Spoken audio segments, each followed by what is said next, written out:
Hola, hola, sí, dos. Bueno, buenas noches. Gracias por estar aquí una noche más de Cine Club y Poesía, Pata de Cabra.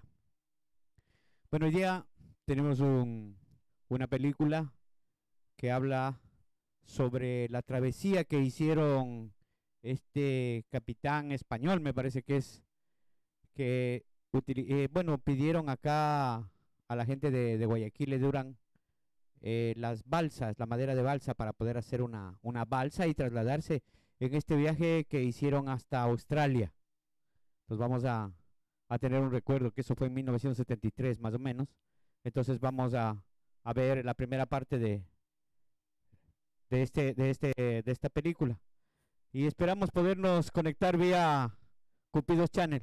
Pedimos disculpas porque el técnico no se encuentra, pero bueno, de todas maneras vamos a salir adelante.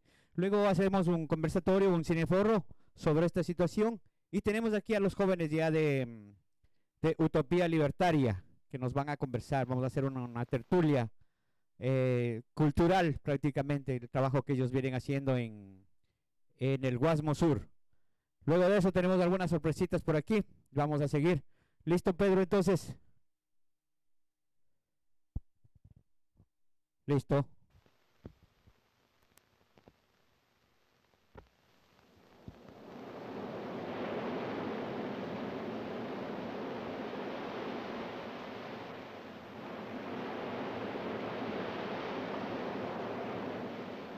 To some people, the horizon is as far as the eye can see. To others, it is as far as the mind can imagine. It is this characteristic, the urge to find out that which is yet unknown, that has driven man to push back the frontiers of space and knowledge. Whether he is questing into the future or delving into the past, man's unquenchable desire to test the limits of his environment is both his inspiration and his destiny. It is in this spirit that we dedicate this film to the 12 brave men of the Las Balsas expedition.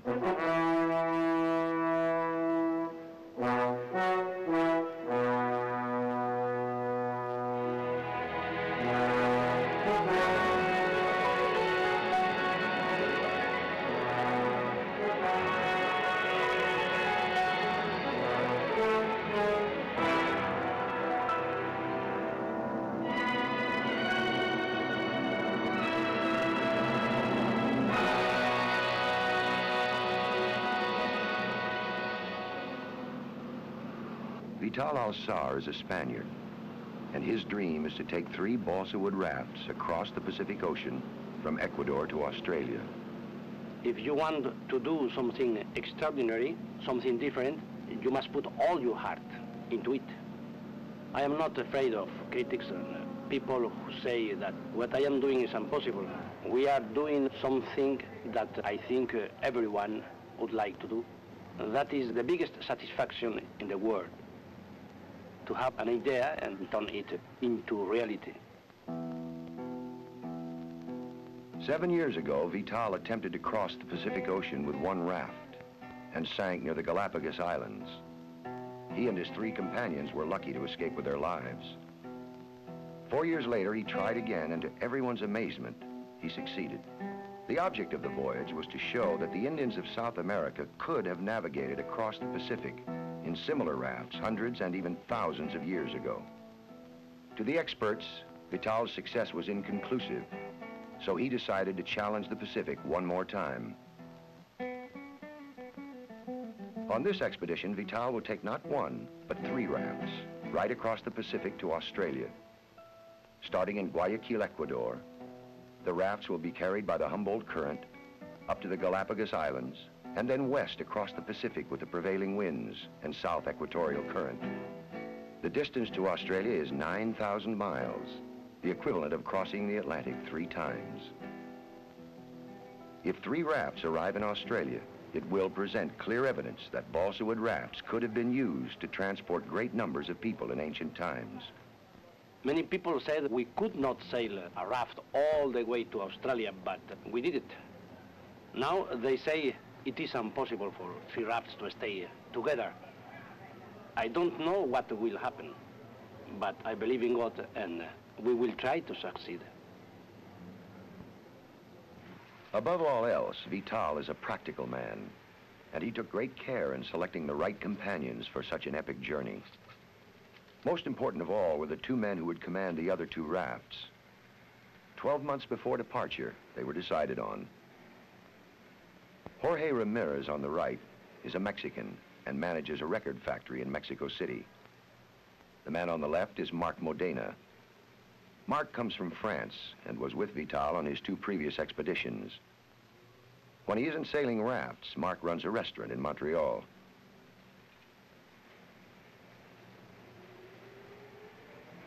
Recruiting 9 more crew members was a difficult and painstaking task, for Vital knew that the biggest potential danger on a voyage of this nature was not the sea, but the men themselves.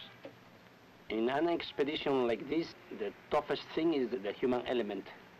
The men don't have to be supermen, just normal people. But the most important, they must have a good heart. With a good heart, a man can forget his own problems and think of the others.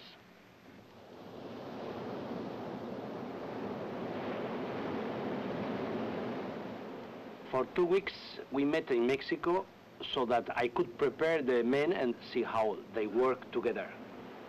I told them that if someone is not suitable, I can dismiss him, even at the last minute. A man could be a good man, but if he does not fit with the others, then he's a danger to everyone. I cannot risk that. When we leave, they must think I have lost my life. Then if we get to Australia, they can say, I took my life back again.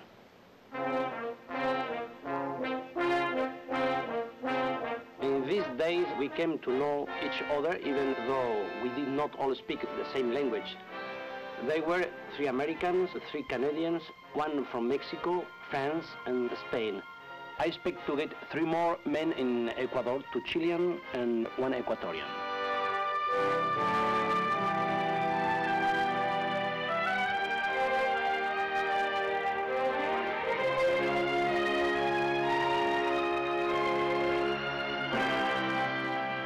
The city of Guayaquil, once part of the fabled Inca Empire, is now the principal port of Ecuador.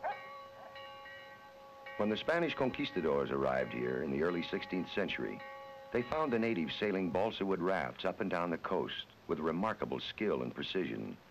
There is no clear account of how they did this, but the Los Balsas expedition will try to duplicate their methods as closely as possible.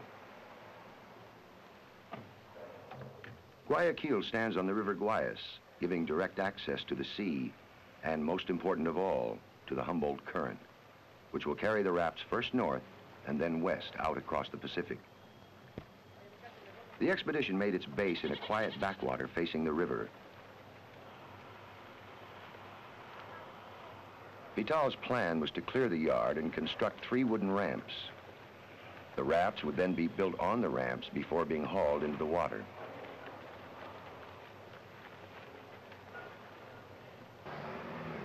From the moment we arrived in Guayaquil, we felt at home. Every person seemed to be a friend to the expedition. They understood what we were trying to do, and that was a big encouragement. The people gave us a moral support, which was very, very important. To find the balsa wood trees they needed for building the rafts, Vital consulted Don Cesar Iglesias, a local timber merchant. Vital wanted 7 trees for each raft, as well as extra wood for traverses and supports. In the old days, balsa wood trees grew throughout the coastal region, but in modern times, the supply has been virtually exhausted. Don Cesar said that the only way to find the trees they required was to go into the interior and bring them out.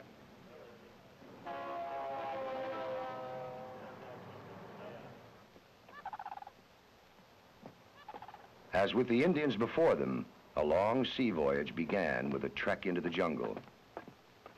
The success of the expedition and the lives of its members depended on their ability to find trees that were not only big enough for building the rafts, but would retain their buoyancy for 5 or 6 months at sea.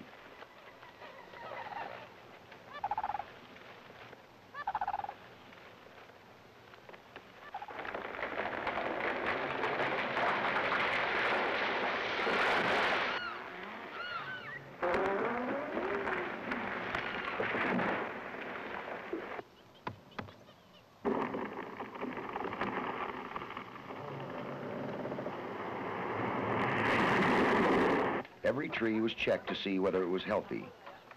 Several were rotted at the core and had to be rejected.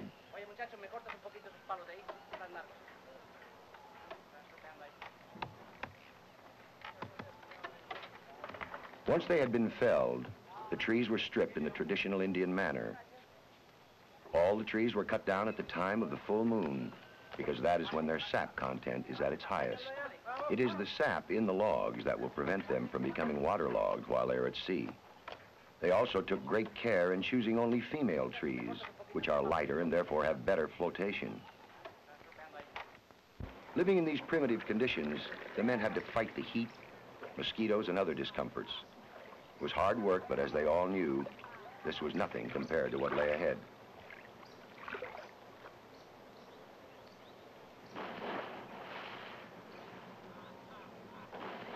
After 12 days in the jungle, their task was completed.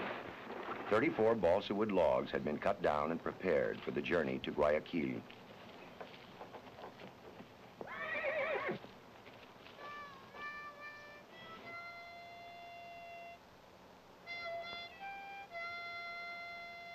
Resting in the relative comfort of a banana plantation, the men had time to relax and reflect on the future. The long trip like this, you must not think of yourself. First you have to think of 11 other persons, and you give everything you can for them, and then what's left, it's for you. Each guy is actually the mother, the father, the brother, and everything, and the relative to the other. And it's a great big family, and it has to function as a big family. There are no roads in the jungle, and the only way to get the logs to Guayaquil was by river. The journey was slow and even more uncomfortable than their days in the jungle. At night, they would tie up at the bank and try to sleep, but the ants on the logs made this virtually impossible. They managed to brew some coffee and lived off fresh fruit taken from the banana plantation. The trip to Guayaquil took 3 days and 2 nights.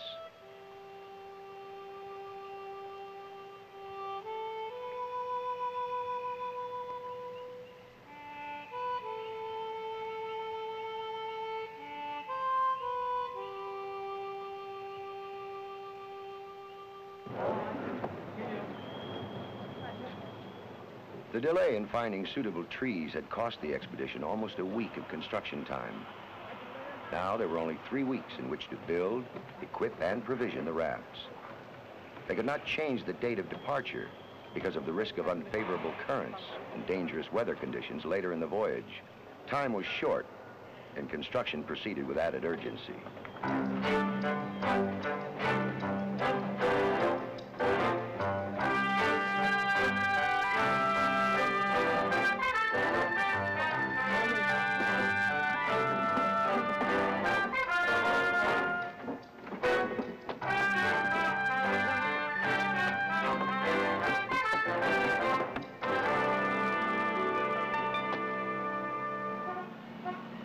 Vital was meticulous in building the rafts only with materials that were available to the Huancavilca Indians. However, to save time, he enlisted local help in securing such specialized items as Guayacan wood for the mast blocks and mangle wood for the masts themselves.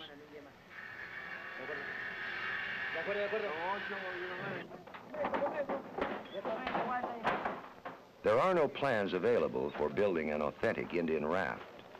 But Vital had studied the problem for many years and had the invaluable experience of 2 previous voyages to draw upon.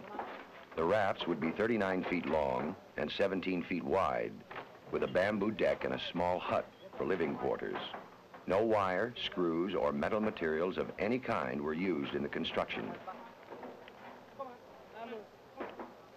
To secure the logs, Vital used sisal ropes, which were manufactured locally in the same way as those used by the Indians centuries ago. The sisal comes from a cactus plant called cabuya. It is shredded into long strands and then woven together to make ropes which are not only strong, but extremely pliable.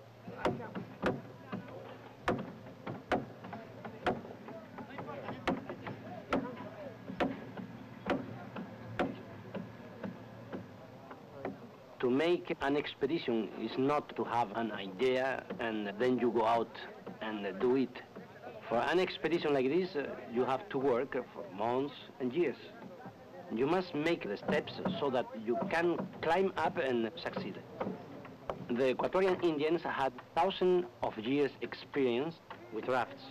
Our knowledge was very small, but we did our best to copy their methods of construction.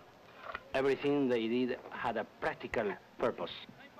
The huts were built entirely of bamboo to keep them cool. One discovery that Vital made was that instead of using a rudder, the Indians had devised a system of guaras, or keel boards, which were inserted between the logs to help steer the raft. Thinking of the months ahead, Fernand Robichaud, the electronics expert from Canada, took the precaution of testing the plumbing arrangements.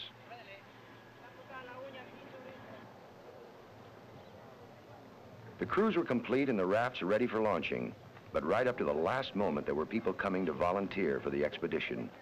I was wondering about the expedition and why women wouldn't be allowed to go on the rafts. What are the reasons that you have for saying that only men are strong enough physically and mentally to take the trip, a 6-month trip? Maybe I am wrong, and because I don't take women with us, but we will take women in our heads, in our heart. Yeah. You mean you say that it would be like a whole nother expedition to see whether men and women could make it across? But we have experience on land. We have experience on land that women and men have problems on the raft. And I think there's a lot of problems on land. I think it's just a fantastic thing, and it's almost beyond the realm of believability to be able to do it. Do you know the risks? Yes, I know the risks. You know how long the trip can be? 6-8 months. Around 6 months.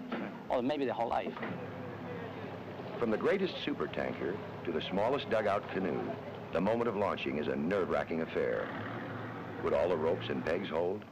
Would the logs ride evenly in the water?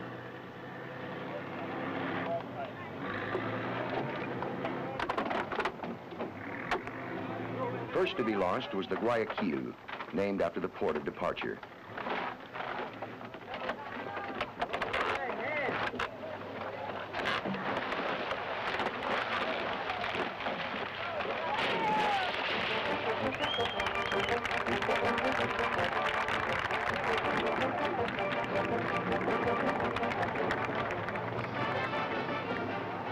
Next came the Mululuba, named for the intended point of arrival in Australia.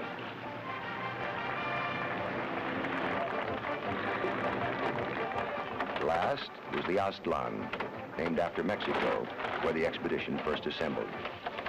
Skidding sideways as it was towed into the water, the Aztlan came close to wiping out some of the more enthusiastic onlookers.